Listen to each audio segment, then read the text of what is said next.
سقیفے کے بعد ایک شورا بنی نا، 6 لوگوں کو منتخب کیا کہ خلیفہ کون بنے. تو مولا فرماتے ہیں کہ علی کو افسوس ہے، انہوں نے علی کو ان کے مقابل میں جا کے کھڑا کر دیا ہے. مولا فرماتے مجھے ان کی برابری میں لا رہے ہیں، کہاں علی اور کہاں وہ. یہاں تک مولا نے فرمایا کہ الدہر انزلنی ثم انزلنی ثم انزلنی. اس معاشرے نے علی کو اتنا نیچا کیا، اتنا نیچا کیا، اتنا نیچا کہ اب لوگ کہتے ہیں علی یا معاویہ، کہ تم نے علی کو معاویہ کے ساتھ لا کر کھڑا کر دیا. کہاں وہ عابد، کہاں وہ زاہد، کہاں وہ مفسر قرآن، کہاں وہ قاری و تالی قرآن، کہاں وہ برادر رسول، کہاں وہ شوہر بطول، کہاں وہ بابا حسنین. اتنا معاشرہ نیچے لاتا ہے. یہ شیطان کا کام تھا کہ اصل امام کے مقابلے میں ایک بدل کو، فارسی میں کہتے ہیں ایک بدل چیز کو، نقلی چیز کو لا کے کھڑا کر دیتا ہے. لیکن یہ بھی یاد رکھنا، جب نقل بنتا ہے نا تو اصل کی ویلیو ویسی بڑھ جاتی ہے. فیک کرنسی کے فیک کرنسی ہوگی تو پتا چلے گا کوئی اصل ہے. فیک سونا ہوگا تو پتا چلے گا کوئی اصل ہے. تو یہ فیک آ کر بتاتے ہیں کہ جاؤ کسی اصل کو ڈھونڈو. بھئی اب فیک آدمی ممبر پہ بٹھا دو، بھئی میں عالم ہوں، امامہ پہن کے لباس پہن کے بیٹھ جائے. اب ہے تو فیک نا. فیک کرنسی سے نہ دودھ نہیں لے سکتے، تو فیک امام سے جنت کہاں لے سکتے ہو بھائی. مولانا کا سلونی سلونی قبل ان تفقدونی. تو ایک فیک بندہ بیٹھ گیا ممبر پہ، چلو آپ کو تھوڑا اعصابی نے سیریس ہو گئے آپ لوگ بہت. ممبر پہ بیٹھ گیا کہ سلونی سلونی قبل ان تفقدونی. اب کیونکہ فیک تھا، اسے بھی پتا ہے، فیک کو پتا ہے میں فیک ہوں. جب یہ ممبر رسول پہ بیٹھتے تھے نا، پتا تھا کہ علی کو سب سے زیادہ علم ہے. پھر مشورے علی سے، سوال علی سے، مدد علی سے. اور وہ لوگ کہتے ہیں بھائی علی سے مشورے لیتے تھے. بھائی کیوں نہ لیتے؟ یہ کوئی فخر علی سے مشورے، تو فخر علی ہے. تو ہم اس لیے لمبا راستہ نہیں ڈھونڈتے، ہم سیدھا علی کے پاس ہی جاتے ہیں. اب میں اس سے پوچھوں اور وہ پھر جا کے علی سے پوچھے تو سیدھا تو علی کے در پہ چلا جانا. انا مدینۃ العلم وعلی بابھا. یہ بندہ ممبر پہ گیا اور اس نے کہا کہ میں، کیونکہ شیعہ کہتے ہیں یا ائمہ اہل بیت کہتے ہیں کہ کسی نے، حالانکہ یہ دعویٰ کسی امام، مولا علی کے علاوہ بھی کسی امام نے نہیں کیا. اس کی وجہ تھی، وجہ یہ تھی کیونکہ کچھ ایسی صفات، یہ بھی ایک بہت اچھا ٹاپک ہے کہ کچھ ایسی صفات صرف مولا علی سے منسوب، اہل بیت نہیں چاہتے تھے اس میں شیئرنگ ہو جائے.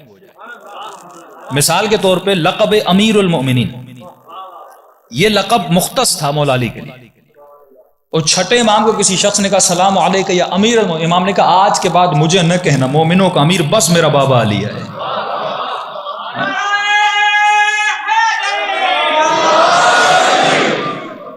یہ شخص ممبروں پہ گیا اور اس نے اپنے بندے بٹھائے کہ دیکھو میں بھی وہی دعویٰ کروں گا جو علی والا ہے، سلونی سلونی قبل ان تفقدونی. لیکن اپنے بندے بٹھائے. خطیب جیسے اپنا مجمع لاتا ہے نا ہوا کے لیے، یہ بھی روٹین ہے ہمارے یہاں. 20 لوگ اپنے آ رہے ہیں، واہ کی جا رہی ہے. اور یہ ڈھونڈنا ہو نا تو دیکھنا، اگر صرف مجمع کے آگے کے لوگ واہ کر رہے ہیں تو سمجھ جانا اپنے ہیں. اگر سارا مجمع واہ کر رہا ہے، آج مولوی سے لے کر سب اسی ہمزات میں، نفحات میں مبتلا ہیں کہ بندے کا اعتبار خدا پہ نہیں ہے، بندوں پر ہے. بھائی 6 بندے لاؤں گا تو مجلس کامیابی، اللہ کامیابی دیتا ہے، تو بندوں پہ بھروسہ کر رہا ہے. اس نے بھی یہی کام کیا کہ اس نے چند بندے لائے اپنے مسجد میں بٹھا دیے اور کہا دیکھو میں یہ دعویٰ کروں گا لیکن سوال مجھ سے آسان پوچھنا. اپنا مولوی، اپنے بندے. اس نے کہا سلونی سلونی قبل ان تفقدونی، پوچھو جو کچھ پوچھنا ہے.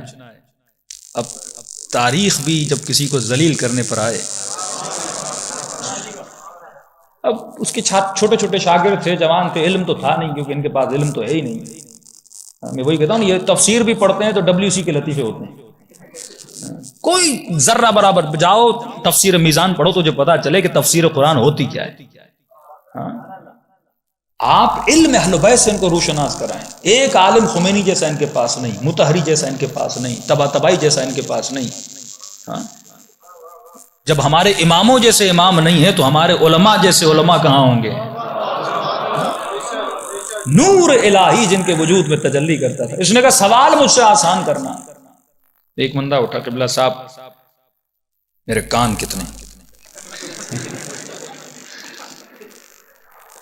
تو اس نے کہا بیٹا 2 کان ہیں، ذرا مشکل سوال کرو۔ دوسرا اٹھا، قبلہ صاحب میری انگلیاں کتنی ہیں؟ عجیب جاہلانہ سوال ہو رہے تھے، یعنی دعویٰ علی والا سوال بچوں والے۔ ایک خاتون بیٹھی تھی پردے کے پیچھے مسجد میں، اس نے کہا عجیب بات ہے، یہ تھی علی کی ملنگ، علی کی علی کی ماننے والی۔ اس نے کہا مولانا صاحب کان کتنے ہیں، انگلیاں کتنی ہیں تو سب کو پتا ہے، میں مشکل سوال نہیں کرتی کیونکہ تم نے دعویٰ علی کا کیا ہے، تو میں بھی تیرا ظرف دیکھ کر تجھ سے سوال کروں گی کہ یہ بتا جو امامہ سر پہ پہنا ہوا اس کے بل کتنے ہیں؟ کہا مولوی صاحب امامہ بھی تیرا ہے، باندھا بھی تو نے ہے، اتنا مشکل سوال تو نہیں ہے، بتا اس کے بل کتنے ہیں۔ اب جو مولا جیسا دعویٰ کرے بے حیا تو ہوگا ہی نا۔ اس نے اسی وقت امامہ اتارا اور گننا شروع کیا۔ اس نے کہا میرے امامے میں 7 بل ہیں۔ کہ مولوی صاحب میرے ایک سوال نے تمہارا امامہ اتار دیا، دوسرا سوال کروں گی پتہ نہیں تو کیا کیا اتارے گا۔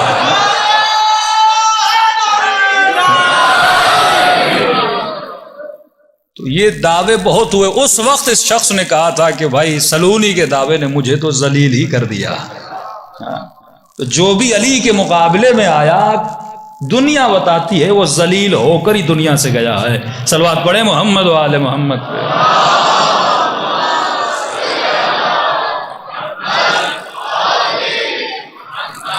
تو پہلا کام ہمزات اس پرسنالٹیز کو یہ خراب کرتے ہیں، گراتے ہیں۔ وہی کام جو آپ دیکھتے ہیں وہ شیطانی صفات والا، شیعہ ایسے، شیعہ ویسے، امام ایسے، امام ویسے، یہ پہلے امام عدل کو اور امام حق کو خراب کرتے ہیں۔ اس کے بعد جب خراب کیا تو اس کے مقابلے میں فیک پرسنالٹیز لاتے ہیں، اس کے مقابلے میں فیک امام لاتے ہیں۔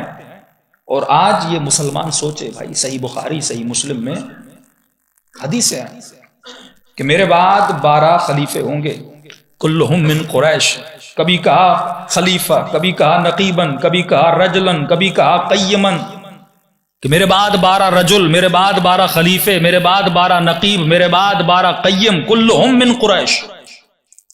موثق حدیث ہے، آج تک ایک بھی اہل سنت کا عالم جواب نہیں دے سکا، کیونکہ خلفائے راشد کو ملاؤ، بنو عباس کو ملاؤ، بنو امیہ کو ملاؤ، پھر بھی 12 نہیں ہوتے، 12 سے زیادہ ہوتے ہیں۔ عدد پورا ہوتا ہی نہیں ہے کہ 12 کیسے کریں۔ اور یہ دلیل ہے کہ 12 خلیفے ہوں گے، ہر زمانے میں ہوں گے۔ تو مسلمان سوچے آج کے زمانے میں خلیفہ کون ہے؟ یہ تو زندہ مثال ہے نا نبی کے کلام سے۔ آج کے زمانے میں کوئی جواب نہیں دے سکتا، لیکن علی کے ماننے والا دے سکتا ہے آج بھی۔ اور خود کہتے ہیں ان 12 نقیبوں اور خلیفوں میں جو آخری ہوگا وہ مہدی ہوگا۔ خود اہل سنت کہتے ہیں آخری میں، بھائی تمہیں پہلے کا بھی، ہم تجھے پہلے کا پتہ بھی دے رہے ہیں، آخری کا پتہ بھی دے رہے ہیں۔ جب پہلا مہدی ہے، جب پہلا علی ہے، آخری مہدی ہے، تو بیچ والے بھی آ کے ہم سے پوچھ لے